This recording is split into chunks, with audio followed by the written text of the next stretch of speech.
വിശുദ്ധ യോഹന്നാൻ എഴുതിയ സുവിശേഷം അധ്യായം 15 വാക്യങ്ങൾ 26 മുതൽ 16 അധ്യായത്തിലെ 4 വാക്യം വരെ.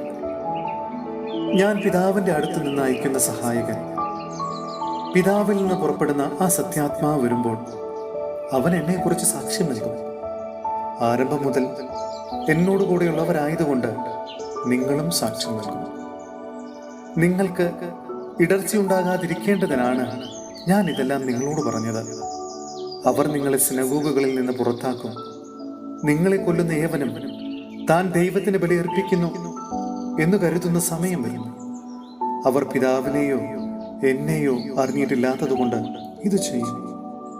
അവരുടെ സമയം വരുമ്പോൾ ഇത് ഞാൻ പറഞ്ഞിരുന്നു എന്ന് നിങ്ങൾ ഓർമ്മിക്കാൻ വേണ്ടി ഞാനിത് നിങ്ങളോട് പറഞ്ഞിരിക്കുന്നു. ഇക്കാര്യങ്ങൾ ആരംഭത്തിലെ നിങ്ങളോട് പറയാതിരുന്നത് ഞാൻ നിങ്ങളോട് കൂടെ ഉണ്ടായിരുന്നത് കൊണ്ടാണ്. സഹോദരരെ, ഹെബ്രായർക്കുള്ള ലേഖനം അധ്യായം 7 വാക്യങ്ങൾ 11 മുതൽ 17 വരെ. മെൽക്കിസദേക്കിന്റെ ക്രമപ്രകാരം പുരോഹിതൻ.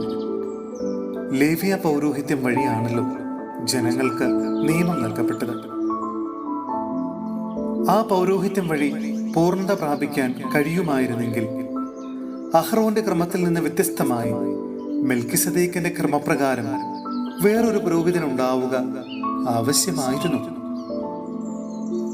പൗരോഹിത്യത്തിൽ വ്യത്യാസം വരുമ്പോൾ നിയമത്തിലും ആവശ്യം മാറ്റം വരുന്നു. ഇവയൊക്കെ ആരെക്കുറിച്ച് പറയപ്പെട്ടിരിക്കുന്നുവോ അവൻ വേറൊരു വംശത്തിൽപ്പെട്ടവനാണ്. ആ വംശത്തിൽ നിന്നാകട്ടെ ആരും ബലിപീഠത്തെങ്കിൽ ശുശ്രൂഷ ചെയ്തിട്ടുമില്ല. നമ്മുടെ കർത്താവ് ജനിച്ചത് യൂദായുടെ വംശത്തിലാണെന്ന് സ്പഷ്ടമാണ്. ഈ വംശത്തിന്റെ പൗരോഹിത്യത്തെക്കുറിച്ച് മോശ ഒന്നും പറഞ്ഞിട്ടില്ല. മെൽക്കിസദേക്കിന്റെ സാദൃശ്യത്തിൽ മറ്റൊരു പുരോഹിതൻ പ്രത്യക്ഷനാകുന്നതിൽ നിന്ന് ഇത് കൂടുതൽ വ്യക്തമാകുന്നു. ഇവനോ ശാരീരിക ജനനക്രമമനുസരിച്ചല്ല, പ്രത്യുത അക്ഷയമായ ജീവന്റെ ശക്തി നിമിത്തമാണ് പുരോഹിതനായത്.